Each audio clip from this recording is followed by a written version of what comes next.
Shri Chinmaya Sadgurave Namaha.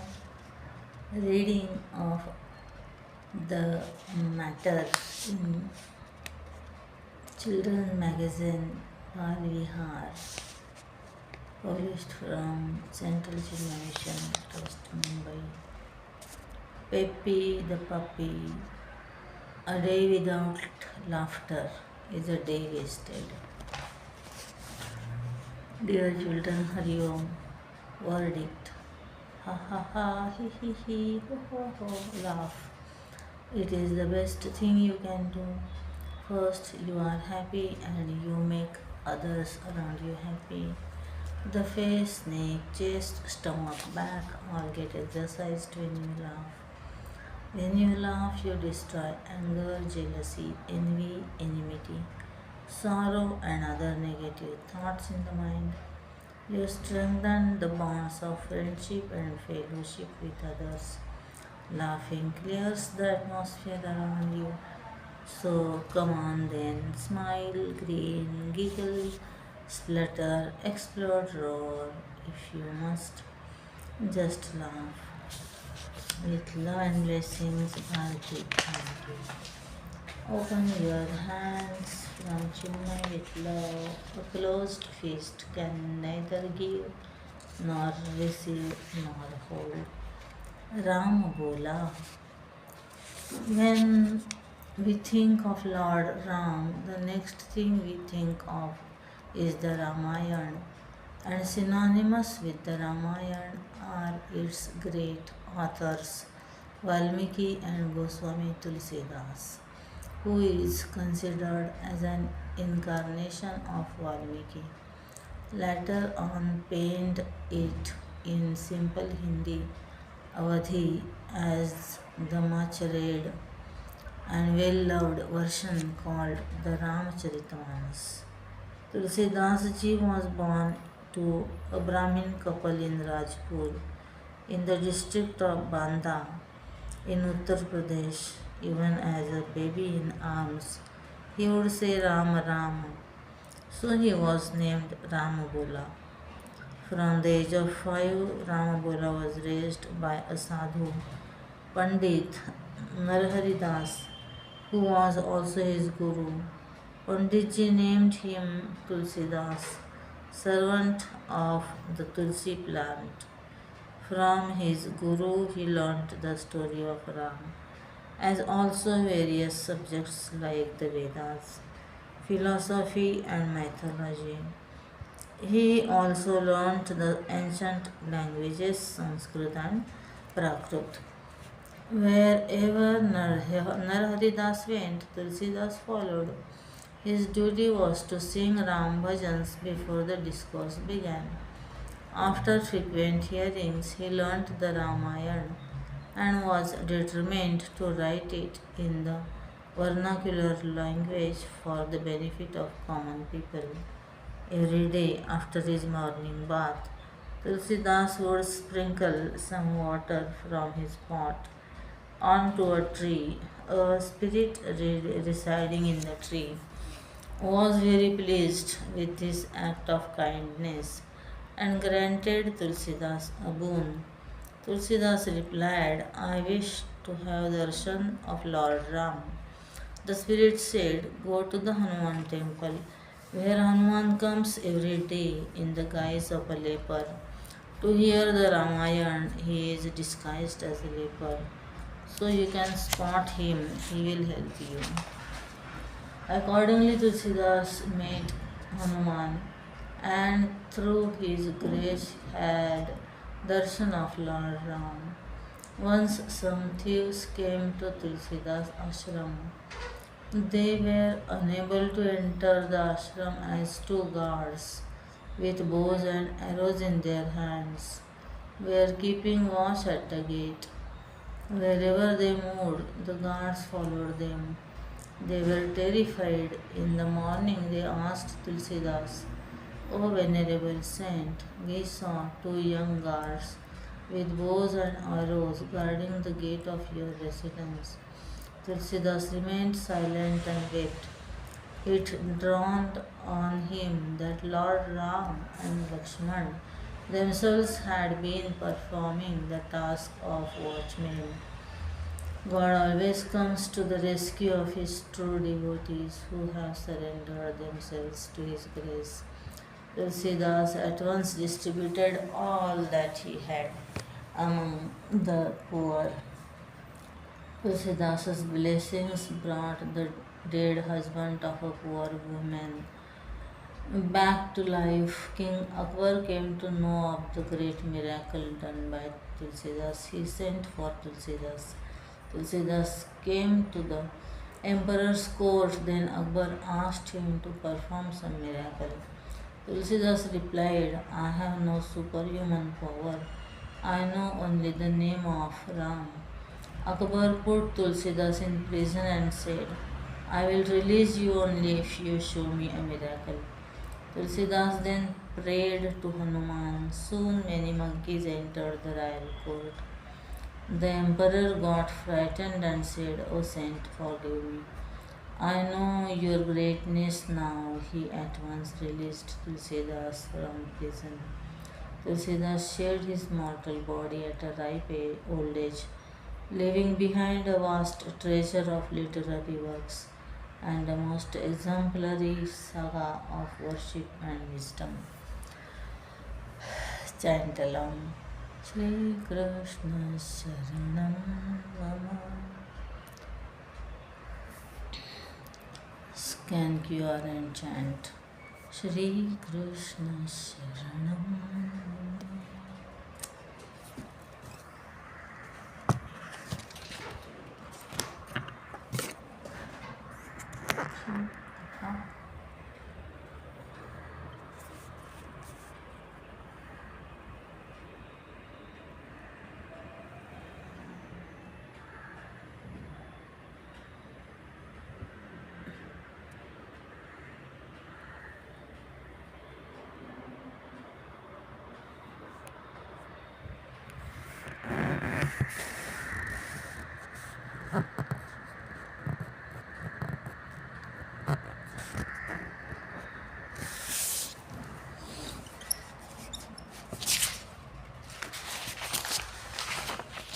Nature's lap, the valley of flowers.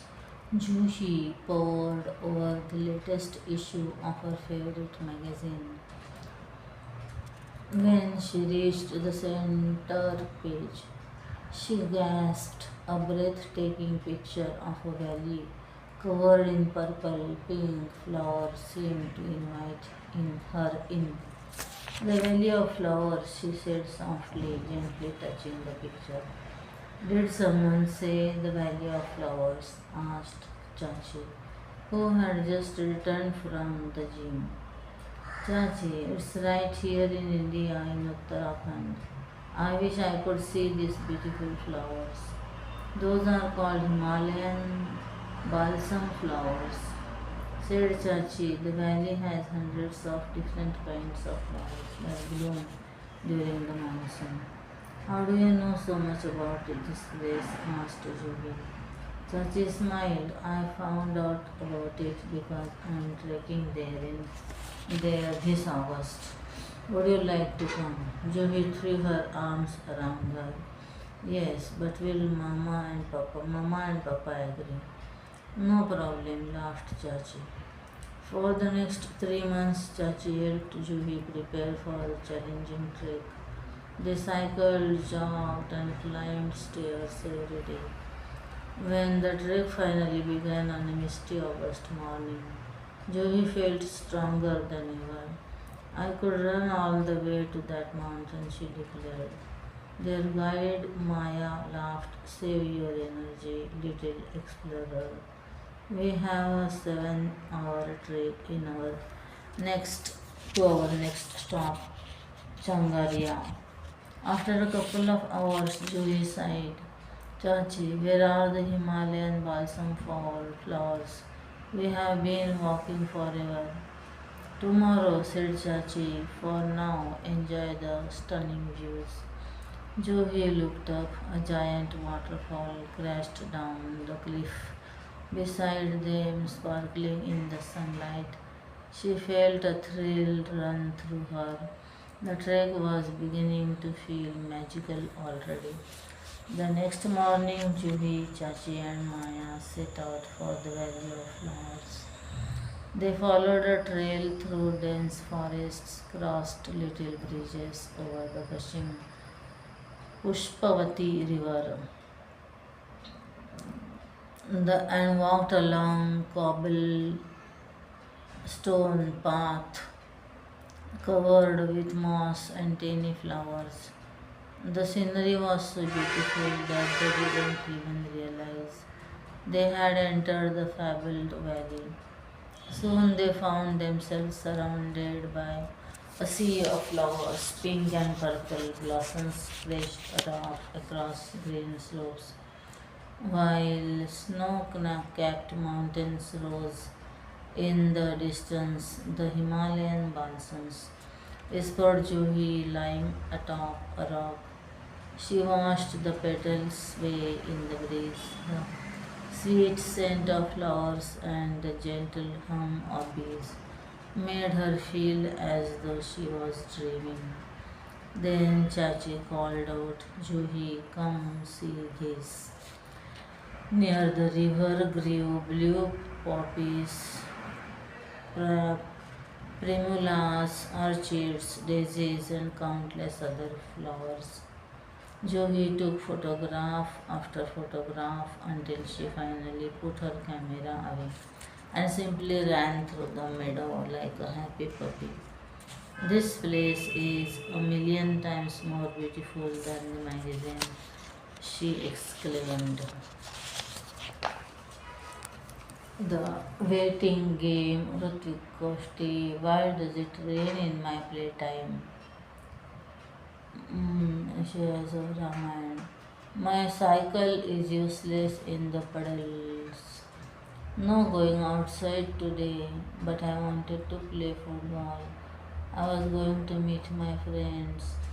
Ram Ram sounds like two little thunders. This rain just won't stop. Waiting is so boring. You know, even Sri Ram once had to wait because of the rains. Really, Sri Ram had to wait too.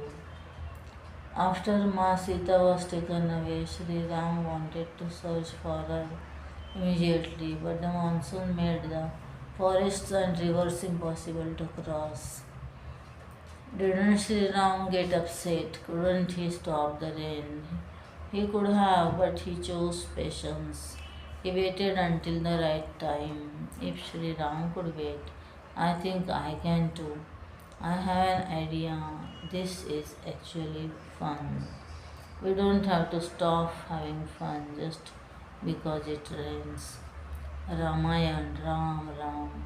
Sometimes waiting is also part of the journey. Maya finds her voice. Mind your mood. On the drive to school, Maya said to her mom, in my dreams, I saw all the silent characters in the words dancing.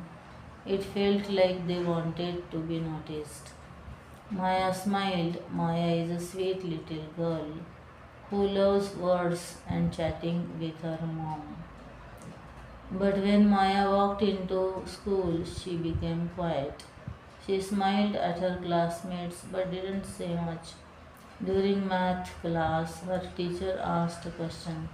Maya knew the answer right away. She carefully wrote it in her notebook. No one raised a hand, so the teacher solved it herself. That evening, Maya and mom shared biscuits and talked about school. Mom said, you knew the answer, so why did you not share it with the class? The next day, an announcement came over the speaker. The school spelling bee was coming up. Maya's eyes lit up. At home, she told her family about it. You have always loved words, mom said. You have caught spelling mistakes on minus flyers and even my grocery list. Menus, flyers, and even my grocery list. Maya smiled, but back at school she walked past the sign up sheet without writing her name. Then came the last day when the room emptied. Maya walked to the sign up sheet. She wrote her name and hurried out before she could change her mind. That night, she practiced spelling in front of the bathroom mirror. When her dog wandered in, she practiced with him too. Next morning, she sat nervously with 20 other kids and two teachers. She was too anxious to look around and sat staring at the wall behind the teachers. She spelled her first two words correctly. Then came the word accommodate. Maya missed a letter and got it wrong. Her stomach tightened. For a moment, she wanted to disappear. Then she closed her eyes and pictured the mirror, her dog tilting its head while she practiced, and her family cheering her on. When the next word came, Maya took a deep breath and spelled it correctly, and then another and another, all correct, qualifying her for the final round. At home, she hugged her parents. I spelled in front of the whole classroom. I did it. A few days later, the teacher wrote a math problem on the board. Maya knew the answer, but her heart began to race. She thought about all her practice, the mirror, her dog, and her family cheering her on. Slowly, she raised her hand. Would you like to show us? Asked the teacher. Maya walked to the board. Her hands felt shaky, but she solved the problem anyway. When she turned around, the class was smiling. Maya smiled too. Sometimes all it takes is the effort to open up. And this was something that stayed with her. The story was by Shri Devi Krishnan. Game on, just keep swimming. Arjun had never liked swimming and could always come up with an excuse to skip his swimming summer camp. Every Saturday morning, Arjun's mother dropped him off at the local pool, where a coach taught Arjun and his friends how to swim. While the other kids jumped and splashed in the pool, Arjun just sat at its edge. Just one more minute and then I will go, he said to himself, but he never did it. Then one Saturday, a new coach arrived. His name was Coach Dev, and he had a funny habit. He was always counting under his breath, even when he wasn't watching anyone swim. One, two, three, four. 1, 2, 3, 4. Arjun saw this and asked Coach Dev, what are you counting? The coach looked at him with a funny smile on his face. Strokes, he said. Did you know that Michael Phelps, a 23-time Olympic champion, once raced an entire final with his goggles full of water? He couldn't see the wall, couldn't see the lane, couldn't see anything at all. But he had counted his strokes so many thousands of times in practice that he knew exactly when to touch the wall. So he just kept swimming. He paused. He won that race and set a world record. Arjun's eyes went wide. He swam completely blind.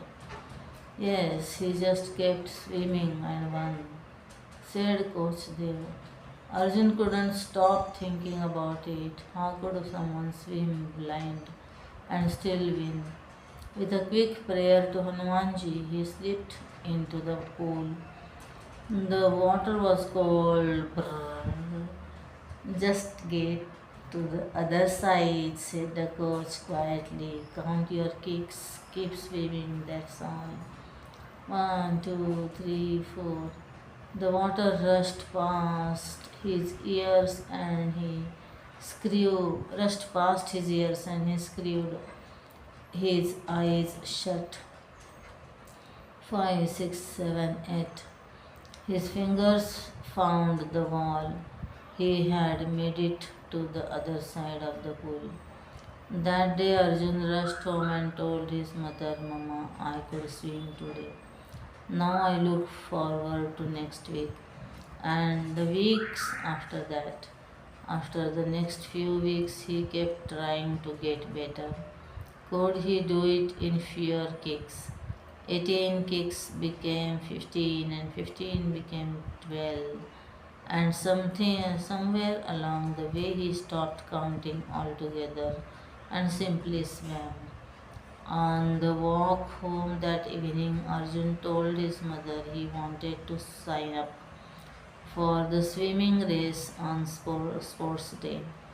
A few weeks ago, he wouldn't even get into the pool. Now he was keen to take on a race. Sometimes all it takes is one small step to get you going. So the next time you are scared to try something new, just start counting and keep swimming. And the story was by Kshitija Desai. India's first struggle. India's freedom struggle is filled with remarkable stories that many people have never heard of, from secret symbols to extraordinary acts of bravery. These facts bring history to life. Rani Velu Nachiyar of Shivaganga, Tamil Nadu, was the first female Indian monarch to wage war against the British and win in 1780. Most freedom fighters never wrote their speeches fearing arrest. They just spoke from the heart instead. The Indian National Army, formed by Netaji Subhash Chandra Bose, had an all-women regiment proudly named after the warrior queen Rani Lakshmibai. In Maharashtra, freedom activists used code names based on rivers and mountains to stay hidden from British informers. Usha Mehta ran a secret radio station broadcasting Congress messages across India when most leaders were behind bars.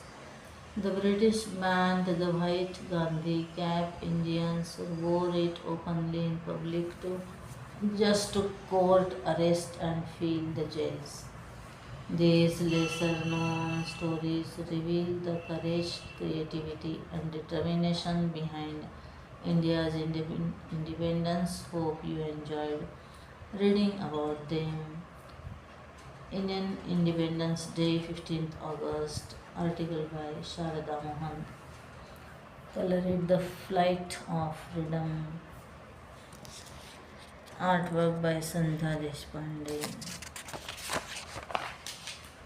Temples, Tales, Kashi, Then and Now. Lead, learn, discover together. School trip Kashi, the Shashwamedh Ghat tradition associates this ghat with a yajna performed by Lord Brahma.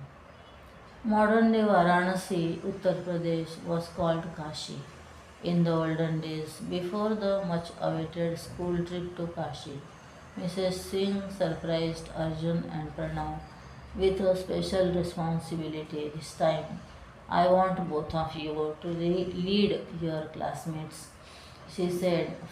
Form your own groups and help everyone discover the rich history of this sacred city. The boys were thrilled. For weeks they had been searching Kashi and preparing charts in class. Now they would finally walk through the very places they had only read about. Their first stop was the revered Kashi Vishwanath Temple, one of the most sacred shrines dedicated to Lord Shiva. As they stepped inside, the children were struck by the gleaming marble floors, intricately carved pillars, and silver plated doors that reflected the soft glow of oil lamps. The air was fragrant with sandalwood and incense, while chants of Har Har Mahadev echoed through the temple corridors. Standing before the temple, Pranav opened the timeline chart they had created and explained how its history reflected the resilience of Kashi itself. He told his friends that in 1194 CE, the forces of Muhammad Ghori, led by Qutbuddin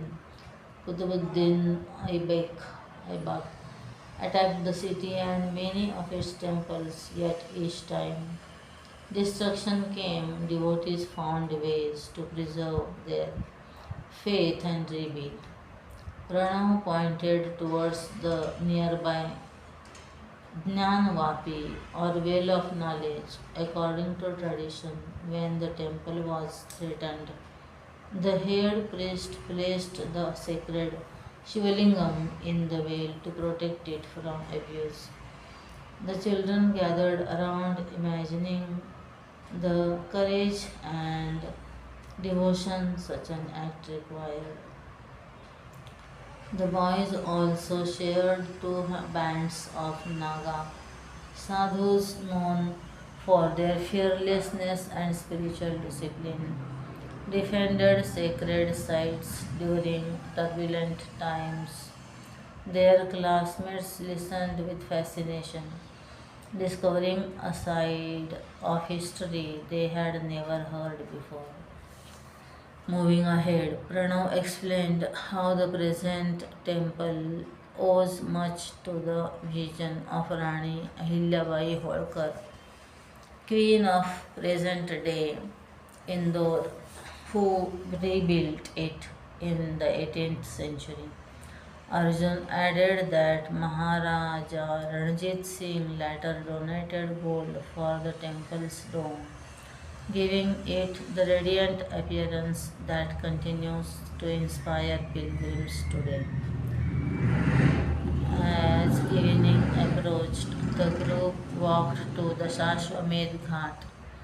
Arjun explained that tradition associates this ghat with a yajna performed by Lord Brahma.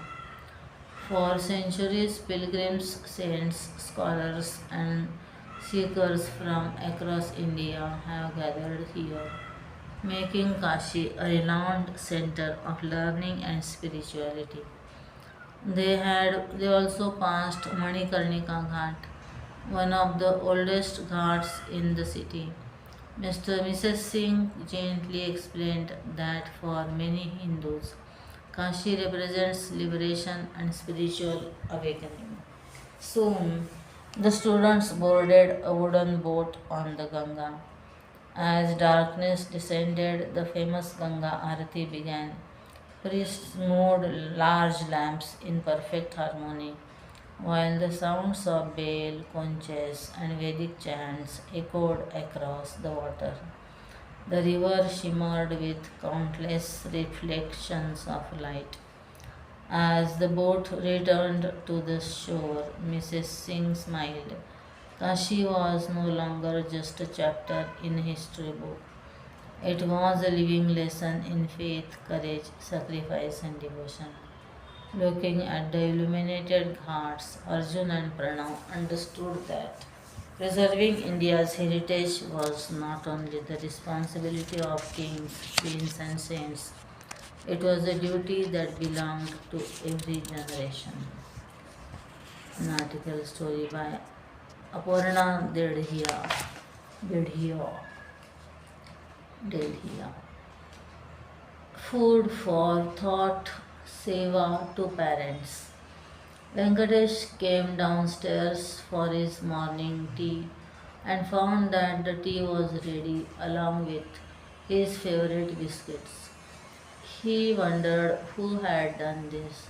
His wife normally left the tea in the kitchen and he would pick up his tea and biscuits on his own.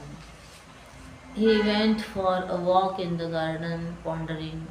On returning, he found that the newspaper was neatly folded and placed in the rack. After his shower, he found that his used towel was missing because it was already in the washing machine. He now wondered if all this was a prank or magic.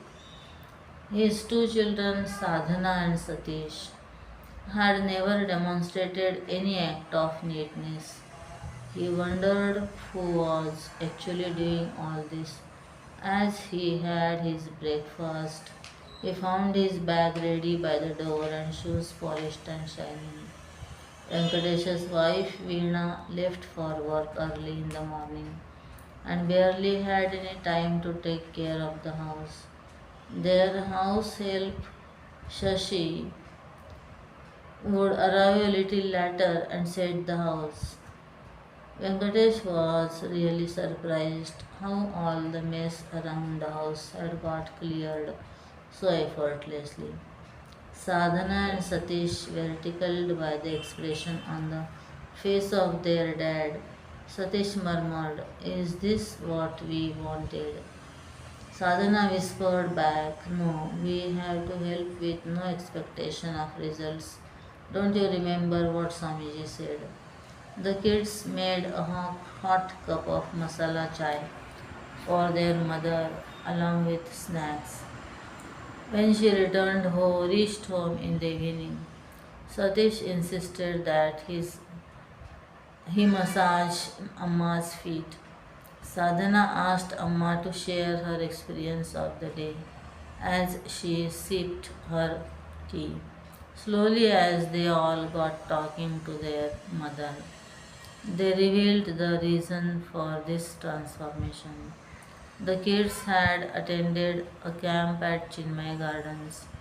During the camp, there was a discussion on how we pay back to all those who serve us, and Swamiji had clearly mentioned that seva to parents was also a kind of duty.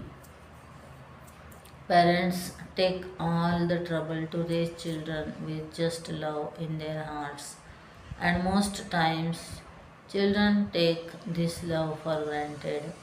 Small chores like filling water in the bottles, chopping some veggies, making salad, and buttermilk, watering the tulsi, collecting flowers for puja, cleaning the puja space for mama, loading the washing machine, now not littering their own room were some of the activities they wanted to be engaged in. They both felt that seva is not about how much and how big it is, but it is about the love that is felt while along it. How many of you help your parents? In what ways do you help them? What are your thoughts on serving your parents? We will be happy to know and learn from you. Many paths, one freedom, different ways, one dream, a free India. India's freedom was won not only on battlefields but also through peaceful marches, powerful words, inspiring songs, classrooms, and acts of courage. Every Indian found a unique way to serve the nation. Here are some of the ways the freedom fighters fought for a free India.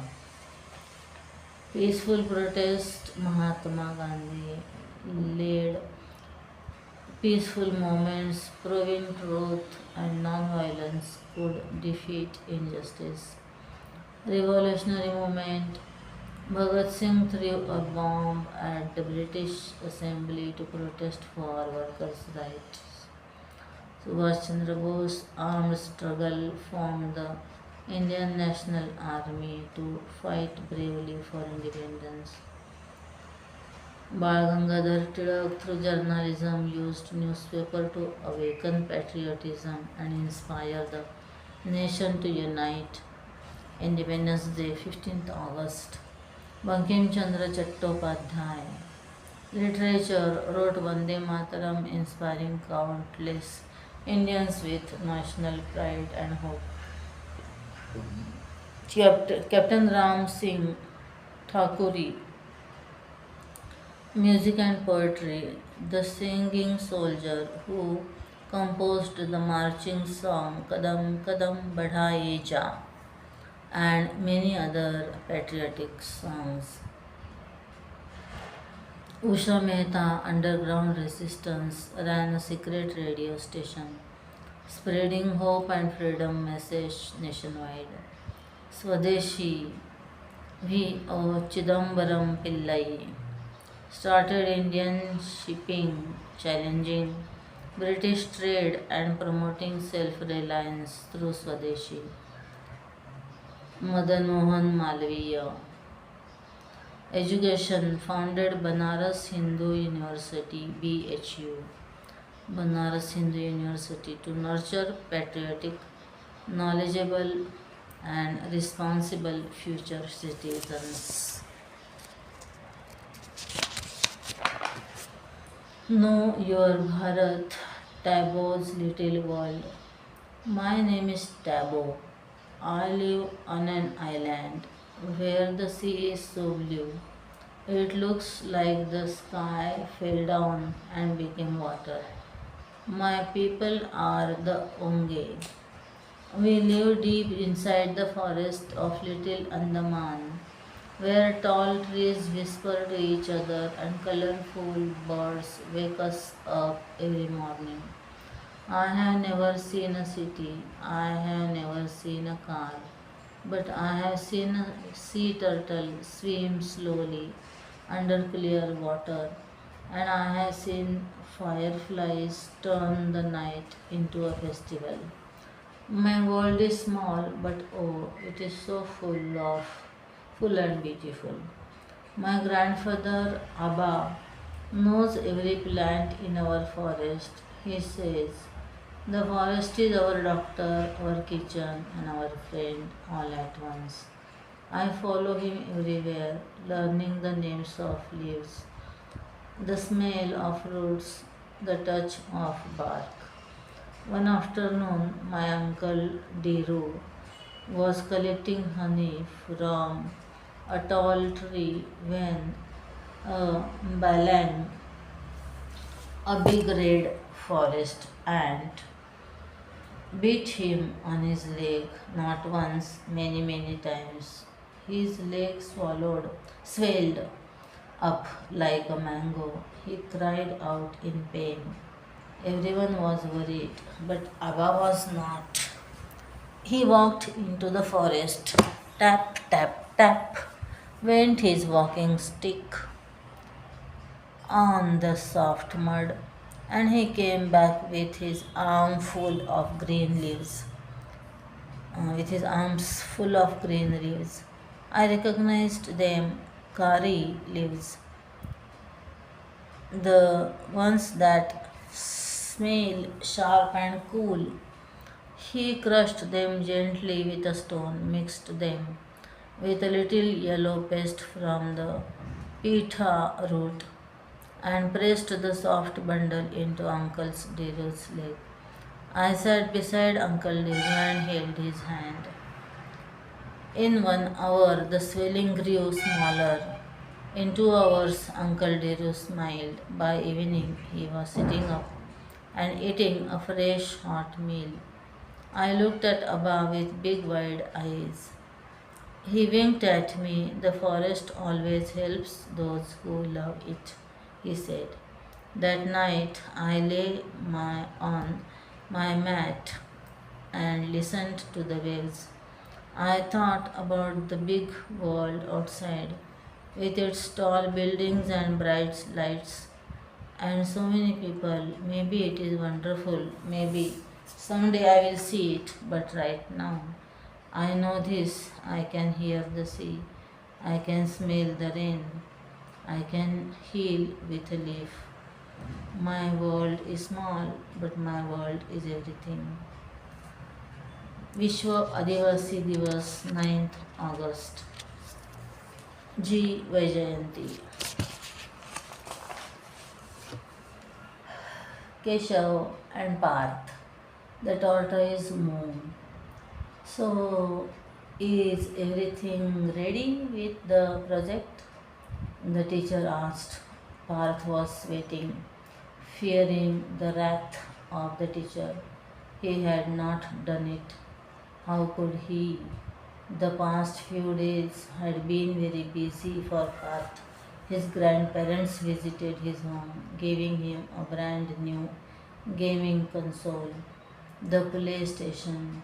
So all his time daily went in playing new games.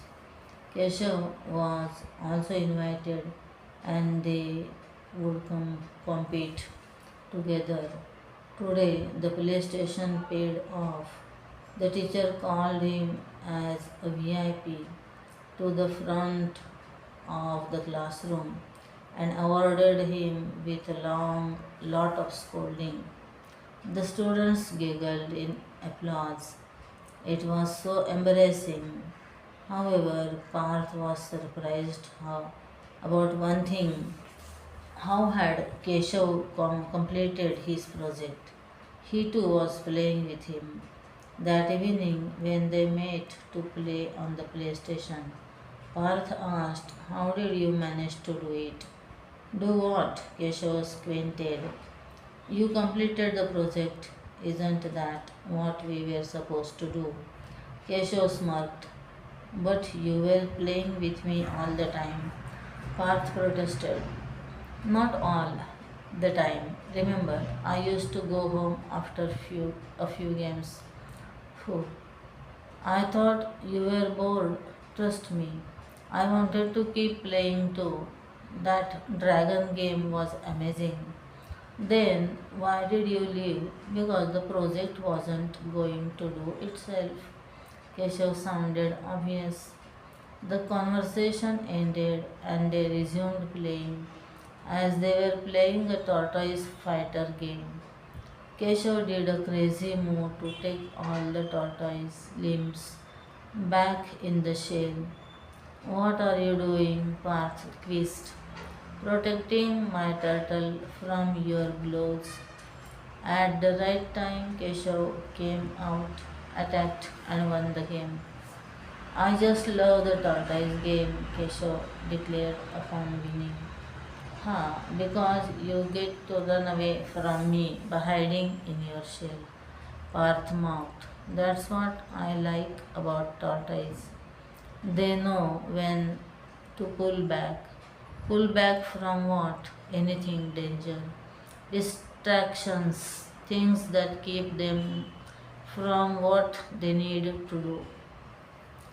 Parth thought for a moment. So the tortoise would have stopped the game and finished the project. Exactly. It would be saved from the VIP treatment at class. Parth looked at the game controller in his hands. The next level was waiting. The project was waiting too.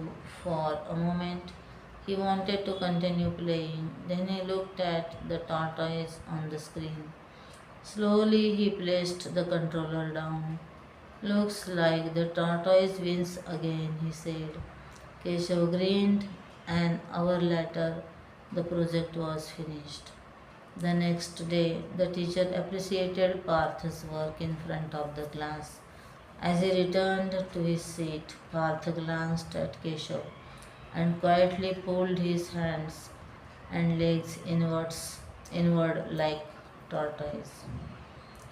Keshav grinned. This time, Parth knew exactly when to go back into his shell. Bloom a rose rakhi with a ribbon. Do it yourself. Turn a simple ribbon into a beautiful rose rakhi with a few easy folds, and a little patience, you will create a handmade Raksha Bandhan gift that's as special as your sibling. Take a long satin ribbon, fold it in half at the center as shown. Fold the bottom strip over the top strip. Now fold the new bottom strip over the tops again. Keep repeating this pattern until you have a thick folded stack. Hold both ribbon ends and gently let the stack loosen. It will open into a spring. Hold one ribbon end firmly and slowly pull the other end. Watch the spring magically transform into a beautiful rose. Add a tiny drop of glue at the back of the rose to hold its shape. Decorate with beads and attach it to a ribbon to complete your ribbon rose rakhi. Craft tip, pull the ribbon slowly and gently for a neat full looking rose.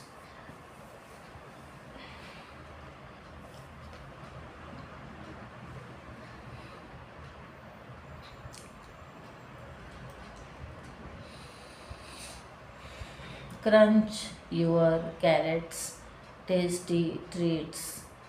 Carrots are colorful, crunchy root vegetables packed with vitamins, minerals, fiber, and antioxidants. Oxidants. They support healthy growth, digestion, and eye health. Enjoy them raw or cooked in salads, soups, juices, cakes, or the classic gajar ka halwa. Eating carrots regularly is a simple and delicious way to nourish ourselves. Sweet glazed carrots. Ingredients: 2 cups cut carrot sticks, 1 tablespoon butter, 1 tablespoon honey or brown sugar, 1 tablespoon olive oil, pinch of salt, powdered pepper or cinnamon optional. Method: heat butter and olive oil in in a pan, add carrots and cook for 5 to 7 minutes. Stir in honey or brown sugar, salt and pepper. Cover and cook for 5 to 8 minutes until the carrots are tender and glazed. Sprinkle pepper or cinnamon if you like. Serve warm. Our adult help needed. Use the stove only with an adult supervision. Dr. Sajilata Gopalakrishnan. The garland gift. The land of saints. Unbelievable. You wore the garland meant for Lord Ranganatha. Periyazvar cried in shock. Little Goda lowered her head. I am sorry, Appa, she whispered. From today, you must never touch the garlands again. Every morning, Periyazvar lovingly gathered fresh flowers from his garden. Singing hymns to Lord Vishnu, he carefully strung them into beautiful garlands and carried them to the temple to offer to Lord Ranganatha. Since the garlands were meant for Bhagavan, they had to be fresh and untouched. But Goda had a sweet little secret.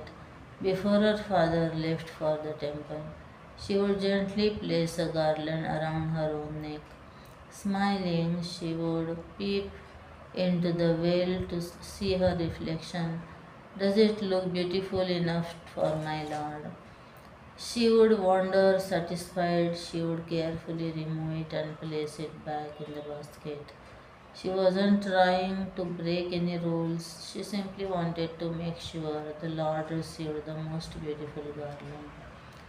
One day, Periyazar noticed a long strand of hair caught in a garland. Surprised, he asked Goda about it.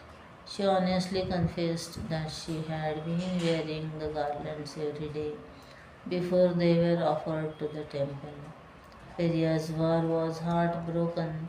How could I offer a worn garland to Bhagavan? He thought quickly.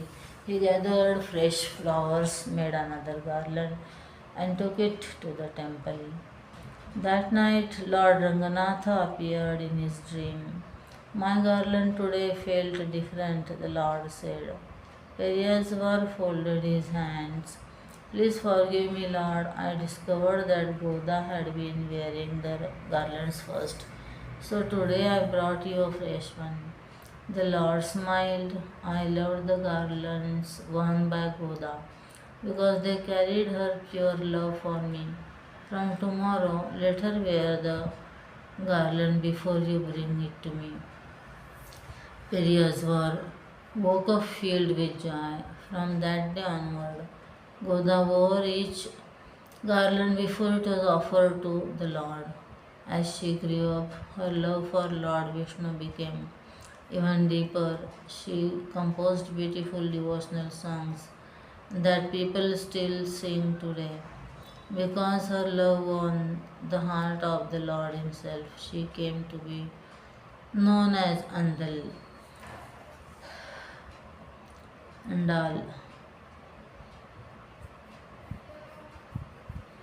which means the one who conquered the Lord's heart with her devotion.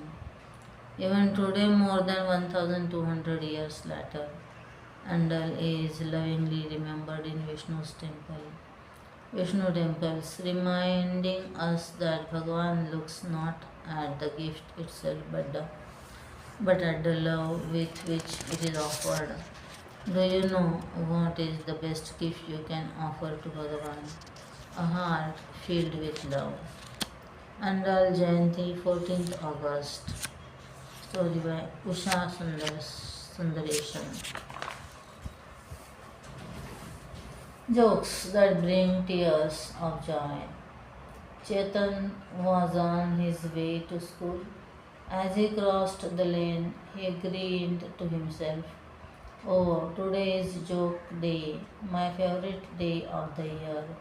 Just as he reached his friend Kapil's house, he saw him looking up at the sky in amazement. Hey Kapil, what's up? Asked Chetan. Look at that colorful rainbow in the sky, isn't it beautiful? Chetan looked up and instantly cracked a joke. I think the rainbow got dressed for joke day and wore every color it could find. Kapil burst out in laughing. That was a good one. Kapil, did you forget today is joke day? True, said Kapil, but why is it celebrated? Many people believe that laughter helps people feel happier, brings friends closer together, and brightens everyday life, replied Chetan. The two friends continued walking. Soon they saw their friend Ajay running towards them. Suddenly he stumbled into a pothole and tumbled onto the road while trying to regain his balance. Without missing a beat, Chetan joked, Arjun, were you practicing for a rolling competition? I think you just won first prize. Chetan, that is rude, said Kapil. To their surprise, Ajay got up laughing loudly. Are you laughing at his joke? Asked Kapil. Of course, said Ajay between laughs. The joke distracted me so much that I almost forgot about my fall and the pain. Jokes are magical, don't you think? Maybe they are, Kapil replied with a smile.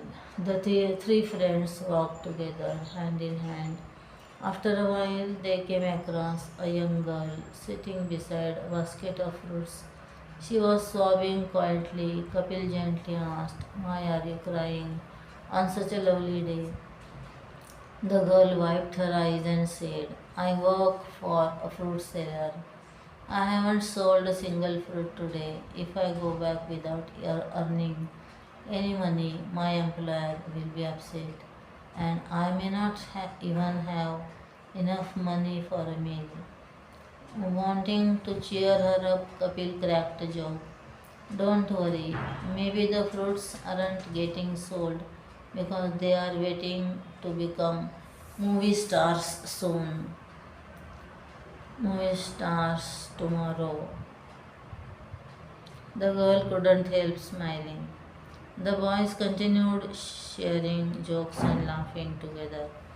Their cheerful laughter caught the attention of people passing by. Curious, several customers stopped to see what was happening.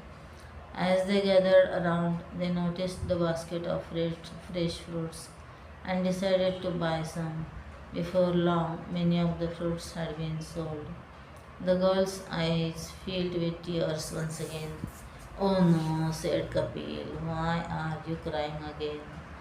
The girl smiled through her tears. These are tears of joy. Thank you for making me laugh when I felt hopeless. Your kindness and laughter changed my day. She continued, today I learned that laughter can spread happiness even during difficult times. A simple joke may not solve every problem, but it can give someone hope and the strength to smile again. Tell a joke day, 16th August. Dr. Sachi Lata Gopal Krishnan. Chinmaya pledge the real prize. 10-year-old Varnima stood quietly on the stage, her hands folded and her heart filled with gratitude. For weeks she had been preparing for the Bhagavad Gita chanting competition, practicing the 12th chapter every day. When her turn came, she closed her eyes for a moment and remembered her teachers, parents, and Bhagavan. Then she began to chant. Her voice flowed steadily and clearly through the hall. The audience listened attentively when the results were announced. Varnima won first prize and a shining trophy. Her parents smiled proudly and her teacher blessed her. Among the audience was another 10-year-old girl named Shreya. She was happy for Varnima but also wished she could chant so well. After the program, Shreya gathered her courage and walked up to her. Congratulations, she said. Thank you, replied Varnima warmly. I wish I could chant the Bhagavad Gita as well as you. Varnima remembered something her teacher often said: knowledge grows when it is shared. Would you like me to teach you? She asked. Shreya's eyes lit up really. Of course, we can learn together. The very next week, Shreya visited Varnima's home. After enjoying some refreshing panna, they sat down with their books. Varnima patiently showed her how to pronounce Sanskrit words correctly and shared simple tricks to remember difficult verses. Whenever Shreya made a mistake, Varnima never laughed. She would simply smile and said, let us try again. Week after week, they practiced together, sometimes at Varnima's home, sometimes at Shreya's. As they learnt the Gita, their friendship grew stronger too. One day Shreya asked, weren't you worried that I might become better than you? Varnima smiled. My teacher says there is no loss. When one lamp lights another lamp. Those words stayed with Shreya. Soon everyone at Chinmay Mission noticed the change in her. She became more confident, her chanting improved, and she eagerly helped others. The following year, both girls participated in the competition again. This time, Shreya received a special award for excellent chanting. Overjoyed, she ran to Varnima and hugged her. This award belongs to you too, she said. No, laughed Varnima. You earned it yourself. Years passed. The two friends continued studying the Gita, attending mission activities, and helping younger children learn shlokas. One day, their teacher asked, "Do you know why you have both grown so much?" The girls shook their heads because you did not keep your blessings to yourselves. At that moment, they understood. Winning a trophy had been wonderful, but sharing what they had learned was even better. Purnima's talent inspired Shreya. Shreya's growth inspired others. Like a lamp lighting many lamps, one act of kindness spread far and wide. They finally understood the meaning of a line from the Chinmay Mission page. May thy grace and blessings flow through us to the world around us. Suhasini Lohiya. The No Challenge. Train the brain. Can you guess these words? Every answer begins with no. The opposite of all.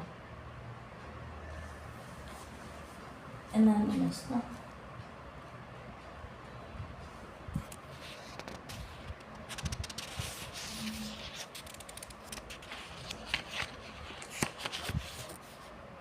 All.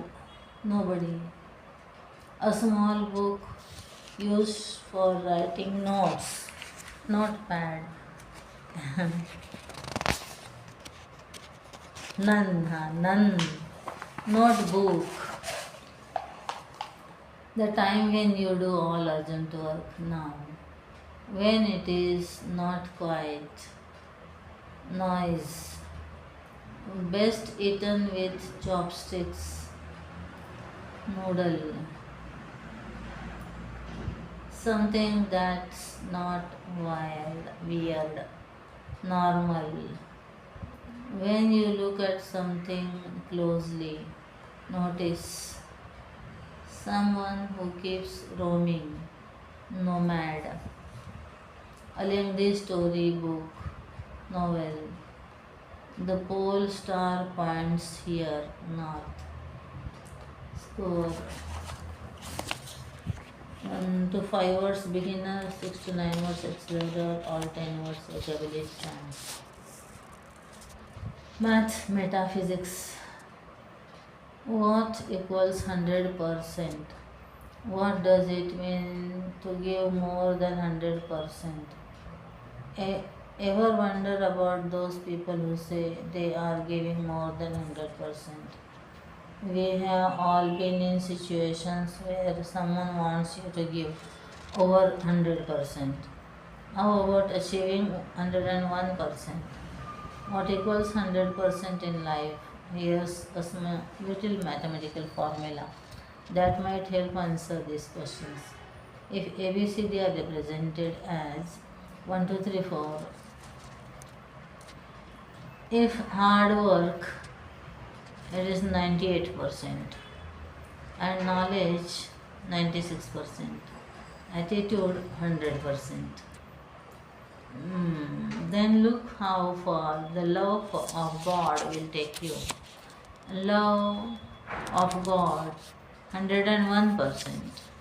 Therefore, one can conclude with mathematical certainty that while hard work and knowledge will get you close, the attitude will get you there. It's the love of God that will put you over the top.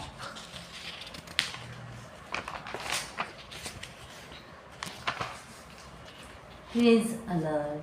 Krishna crossword contest. Krishna, the darling of Vrindavan, won hearts with his playful pranks and amazed everyone with his brave deeds.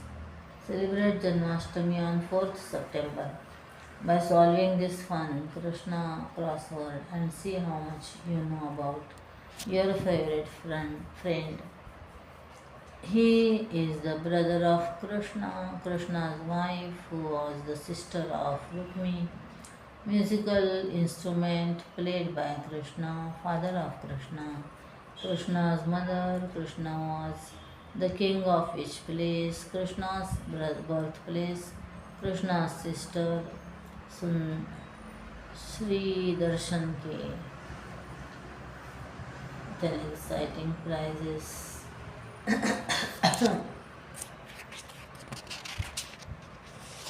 Best friend forever. July winners. Hanamoli, Sankarshan, Dhananjay Nagar. Lapucha Telangana Udupi. Joy of jokes, woman to doctor. My husband snores so loudly I can't sleep at night. Doctor, here, take these pills, women. Will they stop him from so snoring? Doctor, no, you take them, they will make you sleep. First man, I am delighted when people stick their nose in my business. Second man, why? What do you do? First man, I manufacture tissue papers. Manoj crying to mother in the park, Sharda, Sharda, I fell down. Mother rushing to him, why are you calling me by name? Can't you say mummy? Manoj, there are so many mummies in the park, and each of them will think I am calling out to them. Farmer number one. I have the laziest rooster in the country. Farmer number two. Why do you say that? Farmer number one. When the sun comes up, he never crows. He waits until the others crow, and then he nods his head.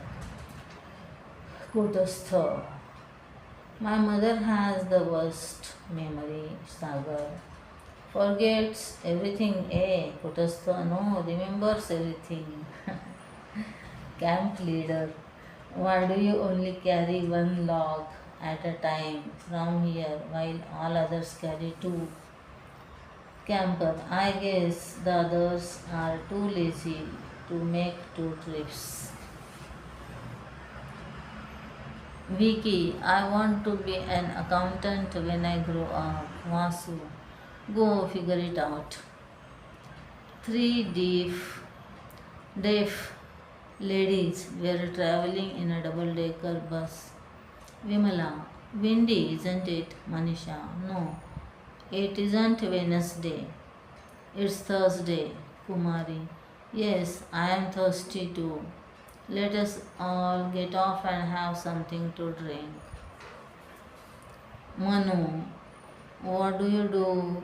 What do you call a sleeping bull? Tanu, a bulldozer. For mom and dad, not boring tips. Does your kid ever say, I am bored? Don't panic and rush off to enroll him or her in the next hobby class. The boredom sometimes gives the child mental space. You are honestly not required to entertain him 24 by 7. As he grows up, he must be made aware that mom or dad are not expected to provide activities for him all the time. Which again does not mean that you show no interest in his spare time at all. Learn to play this by the ear. It is in the hour of boredom that your kid will sometimes become imaginative and creative. When he comes up with ideas and projects or schemes, help him work them out. He will learn to think imaginatively and use his time creatively. Scamp Camp. Think and Ink. Pranav Amrit Kumar, age 8 years, Thiruvananthapuram, Kerala. At 6 in the morning, I was just wondering how I could do all the activities at the camp. I was a little bit scared to go without my parents. I felt excited and nervous at the same time. When I reached Chinmay Kunnumpuram, my excitement grew on the bus ride. Those feelings of excitement and nervousness mixed together again. Finally, when we arrived at Chinmay Naruvamud, I was thrilled. The inauguration ceremony was really nice and cool. It turned out to be a great day.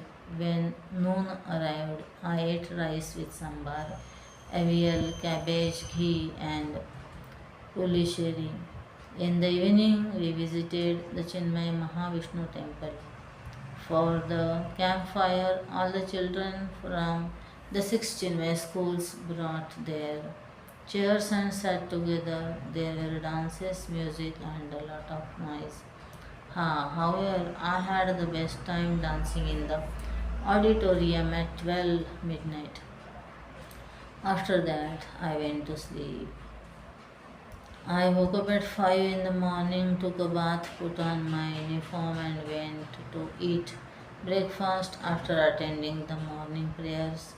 We finally went to the adventure base. Next, we went hiking at a temple and climbed over 400 steps. When I got back to Chinmay Naravamud, I was excited because juice was waiting for us. I was so happy to see that I was almost first in line. Afterward, it was time to head back to the adventure base where I attended the camp's closing ceremony from 11 a.m. to 12 p.m. Finally, I headed back to Chinmay Kunnupuram with the Chinmay Kunnupuram cups. I was so happy and excited to see my parents and my little brother again. Readers' feedback: the Balvihar magazine has good jokes, puzzles, and quizzes. Each story teaches a different moral and features a special day of the month. It alerts people about climate sustainability and to not litter. This magazine also lets people from across the world to see children's artwork. The Balvihar magazine is great for life lessons.